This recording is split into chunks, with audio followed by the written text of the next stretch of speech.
네, 4번 문제 함께 풀어보도록 하겠습니다. 자, 먼저 끊어 읽고 갑니다. 다음 조건에 만족하는 동그라미에 알맞은 수를 모두 구하려고 합니다. 첫 번째 조건입니다. 별은 24의 배수 중에서 250에 가장 가까운 수입니다. 오호.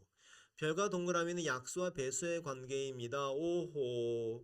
자, 동그라미는 한 자리 수입니다. 네. 이건 쉽네요. 그쵸? 근데 어쨌든 이 상황을 가지고 동그라미를 찾아야 됩니다. 네, 뽑아내고 갑니다. 질문 체크. 질문은요. 동그라미에 알맞은 수 모두 구하기입니다. 조건을 만족하는. 이 조건은 모두 만족해야 되고요. 동그라미도 모든 동그라미를 구해줘야 되는 거죠. 네, 이 문제는 조건들을 보아하니까 조건을 따져서 풀어줘야 되겠고, 뭐 250에 가장 가까운 수라고 하니까 혹시 이것인가 라고 우리가 예상해보고 확인해보는 방식으로 풀어줘야 됩니다. 네, 첫 번째 조건 봅니다. 24의 배수 중에서 250에 가장 가까운 수 찾는 거예요. 그러면 24의 배수, 250? 24의 배수?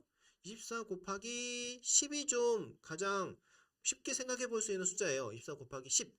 24 곱하기 11? 이런 것도 괜찮겠죠? 그러니까 24 곱하기 10도 생각해보고 24 곱하기 11도 한번 생각해보자.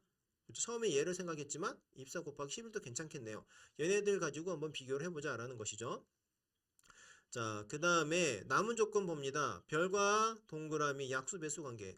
자, 이거는 뭐라고 말하기 좀 애매하고 동그라미는 한 자릿수, 동그라미는 한 자릿수다. 동그라미가 한 자릿수면은요. 동그라미랑 별을 비교하면은 별이 크고 동그라미가 작아요. 그러면은 우리가 예를 들어서 별이 10이고 동그라미가 3이라고 할 수도 있다면은 뭐 3의 배수는 12가 되는 거고 12의 약수에는 3이 있다. 이런 식의 표현이 가능한 거죠. 그래서 약수 배수 관계를 얘기하자면은 동그라미의 배수에는 별이 있는 거고 별의 약수에는 동그라미가 있다. 뭐 이런 표현을 할 수가 있겠습니다. 자, 그래서 자, 요런 내용들이 보겠는데 뭐 하마 톡톡 좀 보고 갈게요.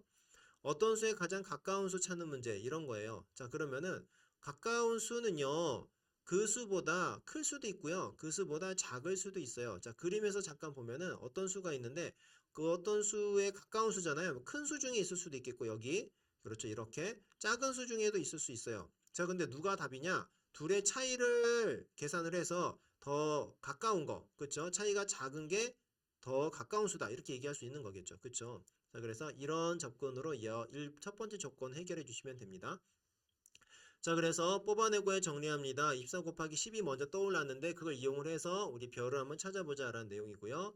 자, 그리고 별이 더 큽니다. 그래서 동그라미는 별의 약수다 라고 이야기할 수도 있다는 것이죠. 네, 불러오고 가겠습니다. 네, 불러오고에서는 배수에 관련된 거 1배, 2배, 3배, 4배 한 수가 바로 배수입니다. 약수배수 관계입니다. 12는 3 곱하기 4입니다. 12는요. 3과 3의 배수, 4의 배수라고 얘기할 수가 있겠고 그 다음에 3하고 4는요. 12의 약수라고 얘기할 수 있는 것이죠. 네, 뽑아내고 불러오고 합쳐서 T하고에서 정리하도록 하겠습니다.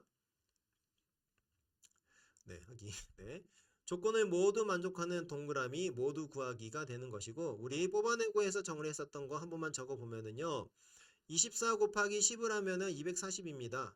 24 곱하기 10을 하면 264입니다. 누가 250이 더 가깝냐라는 거죠. 250 빼기 240을 하면은요. 10이 나옵니다. 264 빼기 250을 하면 14가 나옵니다. 누가 더 가까워요? 이게 10이 더 차이가 더 작죠. 그래서 가장 가까운 수는 240이구나 라는 걸 알 수가 있습니다. 자, 이번에는요. 별이 일단 240이라는 거 알았고 그리고 동그라미는 별의 약수라고 했는데 동그라미는 동그라미 구하는 거잖아요. 그래서 240의 약수를 보는 거죠. 한 자릿수이고 배수는 안 됩니다. 그래서 별의 약수라고 볼 수가 있겠죠. 240의 약수를 구할 거고요. 구하다 보면은 1, 2, 3, 4, 5, 5도 나눌 수가 있겠고 6도 나누어 떨어지고요. 8도 가능합니다. 자, 그래서 얘네들 숫자 하나, 둘, 셋, 넷, 다섯, 여섯, 일곱 개. 일곱 개의 숫자만이 우리가 한 자릿수로서 약수가 가능하죠. 그래서 정답은 1, 2, 3, 4, 5, 6, 8이다 라고 할 수가 있겠습니다. 네, 4번 문제 함께 풀어봤습니다.